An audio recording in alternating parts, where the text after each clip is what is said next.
Si por favor toman sus Biblias y las abren en Efesios capítulo 4, mientras continuamos en este gran estudio del libro de Efesios, la carta de Efesios, venimos esta mañana al título Una Esperanza.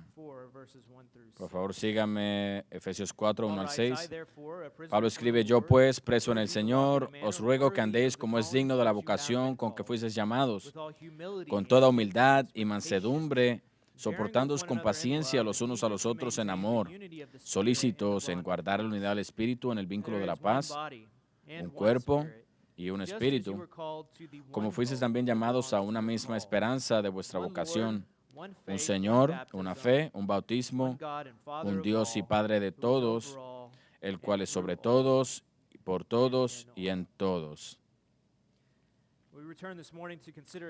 Regresamos esta mañana para considerar nuevamente las instrucciones del apóstol Pablo que le ha dado a los Efesios por medio del Espíritu Santo en este grande e importante intento de esforzarse por guardar la unidad del Espíritu en el vínculo de la paz en el cuerpo de Cristo. Y recordará que en Efesios 2:10 Pablo nos recordó de lo que somos, porque él escribe: somos hechura suya, creados en Cristo Jesús para buenas obras.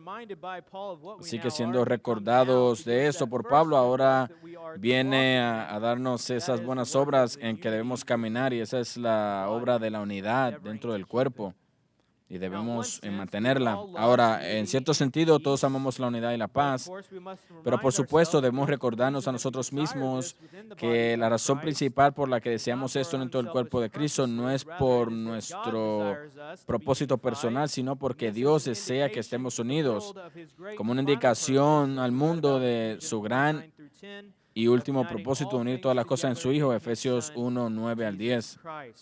Unir todas las cosas en Cristo. Así que, aunque nos beneficiemos de esta unidad y paz, no es por nosotros mismos que la buscamos, sino es para que Dios, por medio de la iglesia, pueda mostrar a los principados y potestades de los lugares celestiales su multiforme sabiduría, mientras ven al cuerpo de Cristo unido entre sí.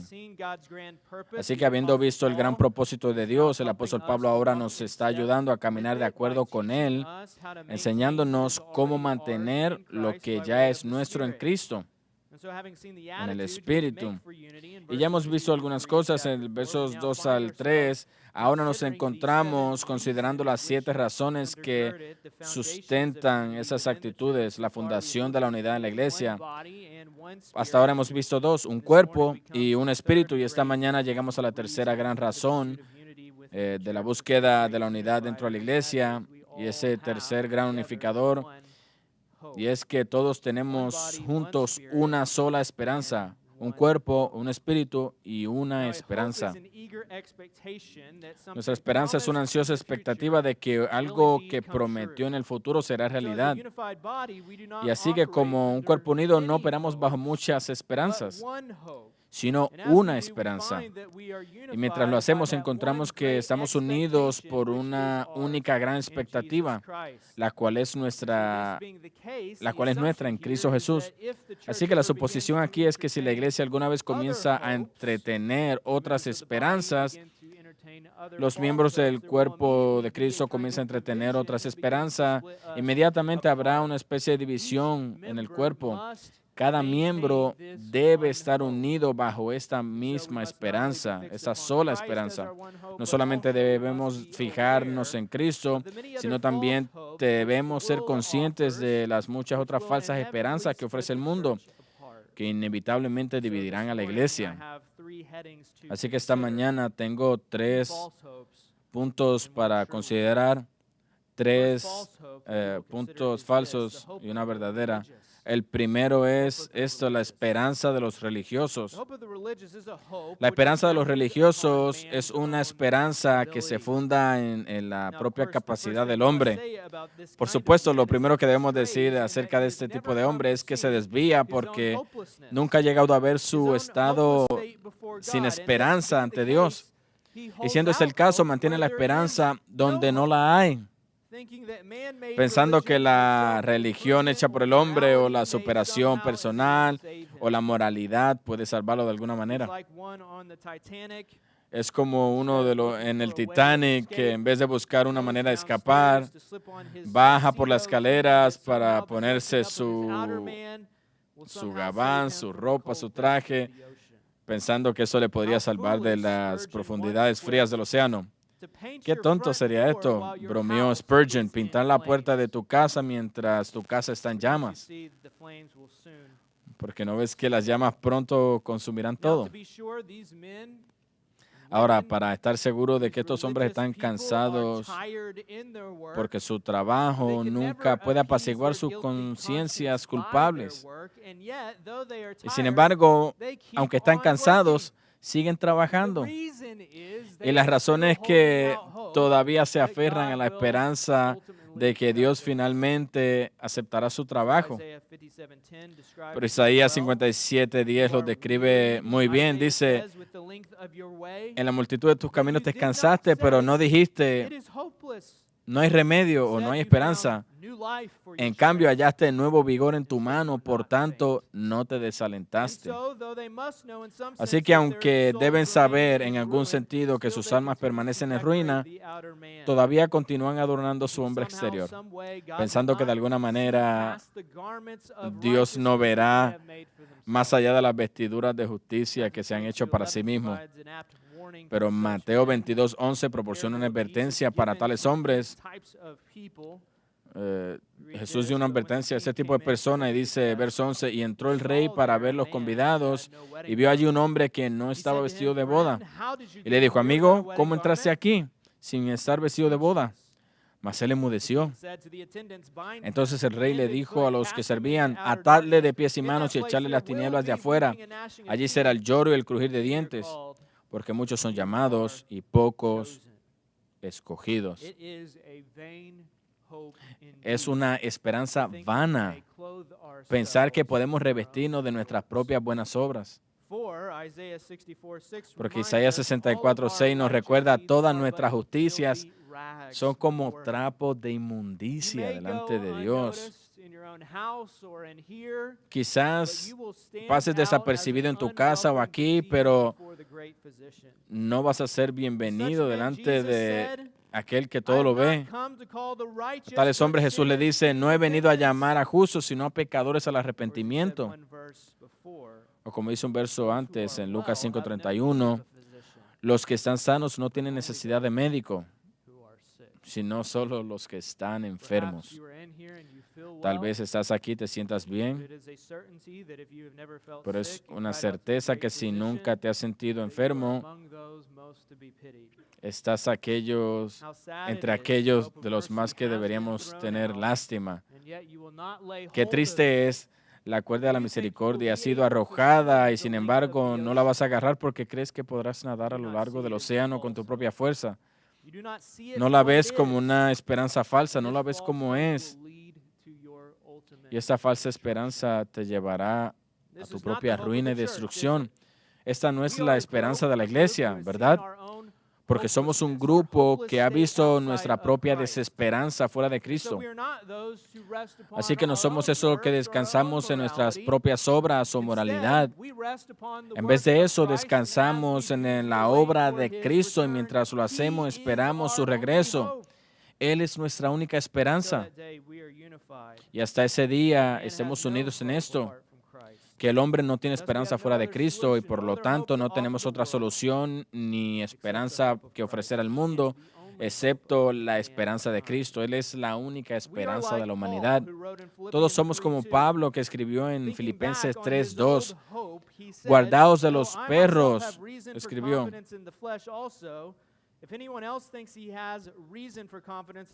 Dice, si alguno tiene confianza en la carne, yo más. Circuncidado el tercer día, de la tribu de Benjamín, hebreo de hebreos, según la ley, celoso, perseguidor de la iglesia, sin mancha, pero todo lo que he ganado lo tengo como pérdida por amor a Cristo. Tengo todo por basura por conocer a Cristo el Señor, por la excelencia del conocimiento de Cristo, por el cual lo he perdido todo y lo tengo por basura para ganar a Cristo y de ser hallado en Él, no teniendo mi propia justicia que es por la ley, sino la que es por la fe en Cristo. La justicia que es de Dios por la fe. Esa es nuestra esperanza. Y siendo el caso, tiramos toda otra esperanza falsa o vana que nos invita a vestirnos en nuestra propia justicia. No tenemos derecho de construir sobre el fundamento de Cristo, porque todos los que edifiquen otra esperanza se derrumbará. Entonces nos unimos bajo el entendimiento que la religión, el legalismo o la moralidad no ofrecen absolutamente ninguna esperanza ante un Dios perfectamente santo. Es una esperanza vana, una esperanza vacía. La iglesia está formada por aquellos que tienen la esperanza segura, una esperanza segura en Cristo. Y no hemos rechazado la esperanza prometida por los religiosos, sino que también rechazamos la esperanza prometida por el mundo. Y así que puede escribir esto como su segundo encabezado: la esperanza del mundo. Ahora, en muchos sentidos, este es el hermano gemelo de la primera falsa esperanza, porque hay en ambos un orgullo que los mantiene creyendo la mentira de que pueden lograr lo inalcanzable. Un trabajo tras otro, pensando que puede ganar su salvación, y el otro va de una cisterna rota a otra, pensando que finalmente puede descubrir la fuente de la vida. Siempre engañándose con la mentira de que la próxima cisterna rota le satisfará. Así que esa es una de las esperanzas del mundo, que la satisfacción se puede encontrar aparte de Dios. Pero Jeremías aborda esto en Jeremías 2:12, dice: espantaos, oh cielos, por esto espantaos, sed completamente desolados, declara el Señor, porque mi pueblo ha cometido dos males. Me han abandonado a mí, fuente de aguas vivas, y se han cavado cisternas rotas que no retienen agua. La promesa del mundo es que lo que ofrece satisface. Y los hombres mundanos compran o aceptan la promesa fijando su esperanza en promesas tan vanas y vacías. Lo hacen porque no tienen idea de su estado eterno, porque están llenos de falsas esperanzas de la hora presente y por lo tanto pierden la última esperanza eterna para la próxima vida. Y pensando que pueden encontrar satisfacción, acumulan riquezas y se agotan en los engaños y a veces secretos deleites del pecado, pensando que en ellos pueden encontrar satisfacción en la vida, pero no encuentran nada de eso. Es una esperanza vana, nunca satisface. Y al final encontrarán que son esperanza vana. Muy pronto serán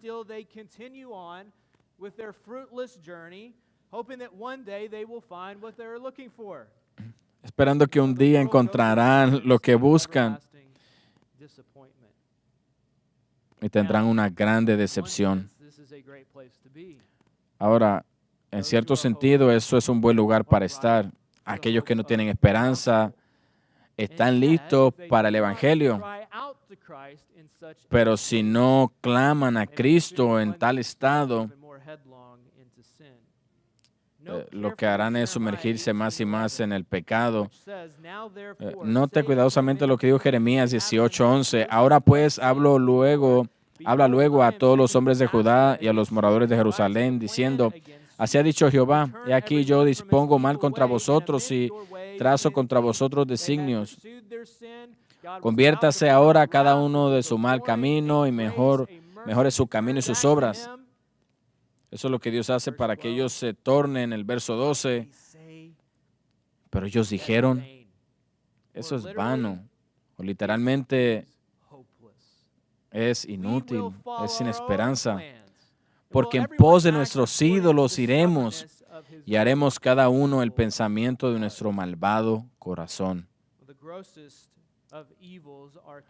Los males más grotescos son cometidos por aquellos que son los más desesperanzados.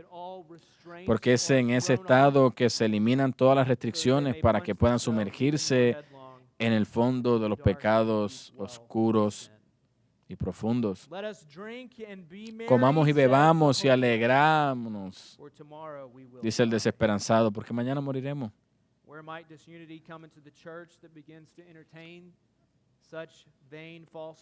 Quienes entretienen estas falsas esperanzas a la iglesia, dado que Cristo vino a morir por el pecado y nosotros hemos muerto con Él, primero podríamos hacernos esta pregunta: ¿cómo podemos nosotros, su pueblo, estar cómodamente unidos con aquellos que todavía eligen vivir o esperar en Él? Y por supuesto la respuesta es: no podemos hacerlo. Vaya conmigo a 2 Corintios capítulo 6. Voy a ser un poquito más lento para que usted pueda llegar ahí. Me percaté que tengo como un maratón que cubrir en esta mañana, pero solamente tengo una milla. Por eso empecé muy rápido. En este pasaje de 2 Corintios 6 encontramos a Pablo teniendo que defenderse de una acusación de maldad, porque habiendo hablado en contra de su pecado a los corintios, ahora se encuentra acusado de dañar a los que amaba. Y lo sabemos porque termina la sección con una súplica en 2 Corintios 7:2. Dice a ellos: admitirnos, a nadie hemos agraviado, a nadie hemos corrompido, a nadie hemos engañado. Así que miramos en 2 Corintios 6:11, donde comienza, y él dice: nuestra boca se ha abierto a vosotros, oh Corintios, nuestro corazón se ha ensanchado. En otras palabras, a pesar de que lo maltrataron, aún así su corazón permaneció abierto con amor para ellos. ¿Por qué? Verso 12. No estamos estrechos en nosotros, pero si sois estrechos en vuestro propio corazón, es decir, en sus propios deseos. Los corintios habían comenzado a cambiar la esperanza de Cristo por la esperanza del pecado. Por eso Pablo tiene que llamarlos de vuelta a su única esperanza.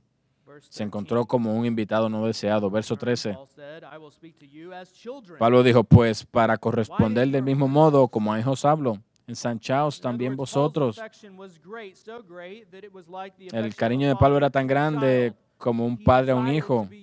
Él deseaba estar unido con ellos y sin embargo sabía que había algo que impedía esa posibilidad.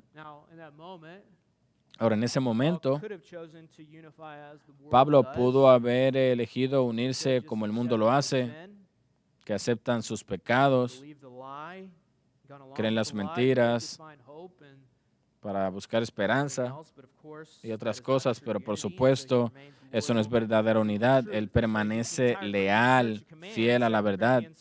Y en 2 Corintios 6:14 le dice a la iglesia: no os unáis en yugo desigual con los incrédulos. Y luego pone unas preguntas aclaratorias, porque ¿qué compañerismo tiene la justicia con la injusticia? ¿Y qué comunión la luz con las tinieblas? ¿Y qué concordia Cristo con Belial?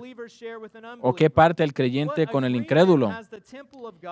¿Y qué acuerdo tiene el templo de Dios con los ídolos? Porque vosotros, por favor, nota el plural, sois templos del Dios viviente. Como Dios dijo: habitaré y andaré entre ellos y seré su Dios y ellos serán mi pueblo.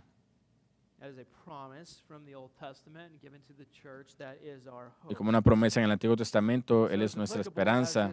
Así que es aplicable a esta sección de la Escritura. No está hablando de citas, está hablando de la iglesia. Y la verdad es esta: la verdadera iglesia no puede tolerar ningún tipo de asociación con el pecado. Ídolos de cualquier forma que venga son esperanzas falsas y no pueden ser toleradas en el cuerpo de Cristo, porque nosotros juntos tenemos una sola esperanza y es Cristo.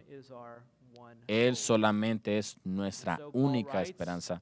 Por eso Pablo escribe en el verso 17, por lo cual salid de en medio de ellos y apartaos, separaos de ellos, dice el Señor, y no toquéis lo inmundo, y yo os recibiré.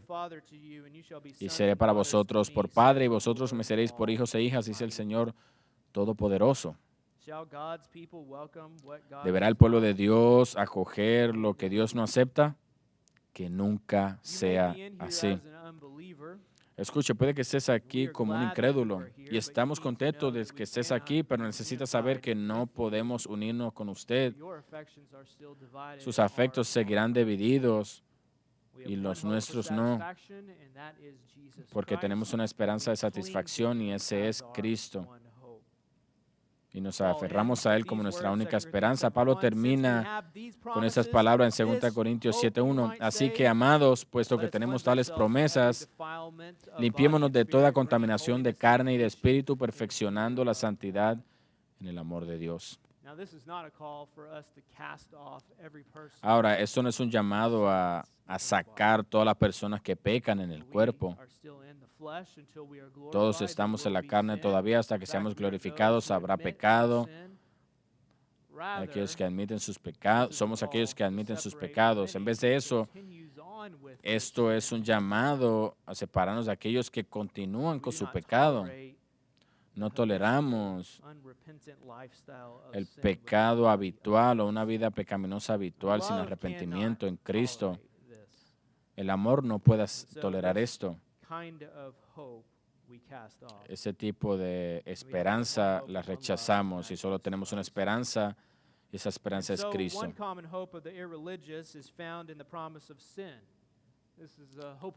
Y la esperanza del mundo es encontrada en el pecado. Hay muchas esperanzas del mundo. Quiero presentarle una más y es la esperanza humanista.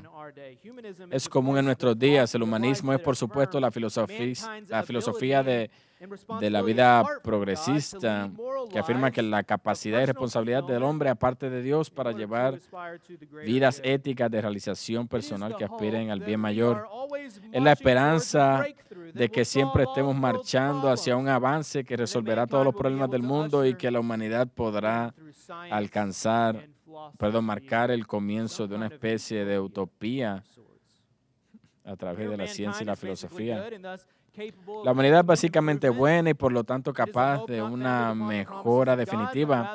Es una esperanza que no se basa en las promesas de Dios, sino en las promesas del hombre y su supuesta capacidad ilimitada para mejorarse a sí mismo y su entorno.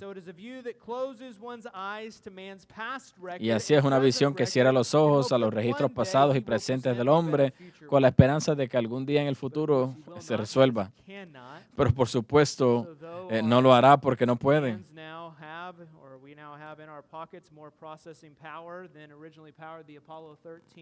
Ahora tenemos más poder de procesamiento informático en nuestros bolsillos que el que originalmente impulsó la misión de Apolo 13 a la Luna. Nuestros corazones siguen estando tan corruptos que nuestra tecnología solo magnificará el mal que descansa profundo y seguramente en nuestros corazones.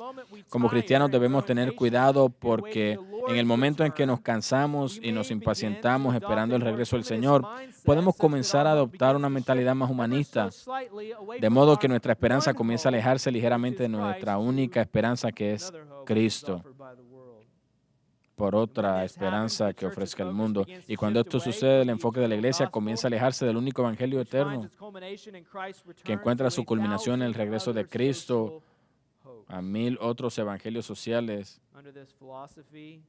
Bajo esta filosofía, el regreso de Cristo se cambia por el regreso de Trump.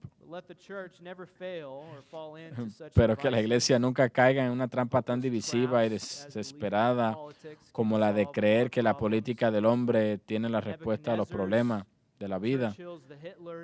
Los Nabucodonosor, los Churchill, los Hitler, los Biden del mundo se levantarán y caerán y también lo harán sus reinos, pero Cristo permanecerá para siempre porque no ponemos nuestra esperanza en los reyes y reino de este mundo, sino que le ponemos la esperanza en el Rey y el reino que ha de venir y será para siempre, nuestro Rey Jesucristo. Esta es nuestra única esperanza. Y sí, vaya y vote, pero mientras lo hace, Maranatha, ven Señor, ven. Algunos confían en carro y otros en caballos y otros en presidentes, mas nosotros, el pueblo de Dios, del nombre de Jehová nuestro Dios tendremos memoria. Ellos flaquean y caen, mas nosotros nos levantamos y estamos en pie. Tenemos una esperanza, no es la esperanza del pecado, no es la de la religión, no es la esperanza del humanismo, no es nuestra propia capacidad, es la esperanza en Cristo. Y vamos ahora a la única esperanza, que es la esperanza de la iglesia. Él es nuestra única esperanza, Cristo.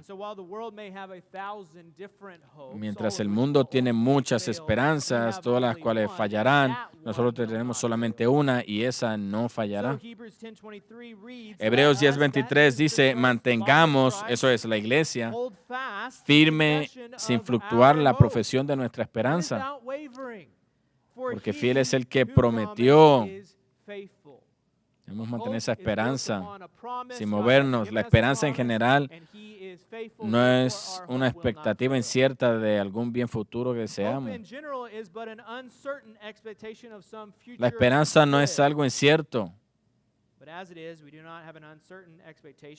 No tenemos una expectativa incierta o general, sino específica y cierta y firme que está edificada sobre Cristo. Colosenses 1:27 dice, a quienes, esto es decir, a los santos, a la iglesia del Señor, Dios quiso dar a conocer las riquezas de la gloria de este misterio entre los gentiles, que es Cristo en vosotros, la esperanza de gloria. Esta es nuestra única esperanza, Cristo en nosotros, el Espíritu morando en nosotros, la esperanza de gloria. Segunda de Corintios 1:20, porque todas las promesas de Dios son en Él sí y amén, es decir, en Cristo. Él es nuestra única esperanza. La esperanza es una gracia gloriosa. Por ella somos purificados, santificados y salvados. Y un día seremos glorificados. Así que Pablo en Efesios 4:4 nos recuerda que también estamos unificados. Así que nuestra esperanza no se basa en nada más y nada menos que la sangre y la justicia de Cristo. No nos atrevemos a confiar en el marco más dulce, sino que apoyamos completamente en el nombre de Jesús. Descansamos en su gracia inmutable. En cada vendaval alto y tormentoso, nuestra ancla se sostiene dentro del velo. Su juramento, su pacto y su sangre nos sostiene en la inundación abrumadora. Cuando todo alrededor de nuestra alma cede, entonces Él es nuestra esperanza y nuestro sostén. Cuando Él venga con el sonido de trompeta, o seamos hallados en Él, vestidos solo en su justicia, sin mancha para estar de pie delante del trono. En Cristo, la roca sólida, nos paramos, toda la demás arena se hunde. Todo el resto del suelo es arena movediza. Estamos unidos en esto, que rechacemos todas las otras esperanzas como arena movediza, porque solamente hay una roca firme y es nuestra única esperanza, Cristo, un cuerpo, un espíritu y una esperanza. Oremos. Padre, le agradecemos por esta mañana. Qué gran ánimo ha sido recordar que nos has dado una esperanza, Señor, a personas que no teníamos esperanza. En Cristo, en su Hijo, tenemos esperanza. No expectativas que pueden venir e irse, sino una esperanza que permanece por toda la eternidad. Padre, oro para que todos los que han confiado en Cristo aquí, por el poder del Espíritu, les capacite para mantenerse firmes en esa esperanza, Señor, hasta el final. Que enseñemos a nuestros hijos y todos los que caminen por esas puertas, Señor, acerca de la firmeza de esta esperanza, que ellos puedan vernos, Señor, caminando en esa esperanza, que no nos desviemos a izquierda ni derecha, sino que estemos firmes, Señor, en la esperanza, que descansemos ahí. Por eso le agradecemos, Señor, en esta mañana y oramos que su Espíritu escriba esto en nuestros corazones. Oramos eso en el nombre de Jesús. Amén. Por favor, si se ponen de pie para continuar adorando al Señor.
Pueden sentarse.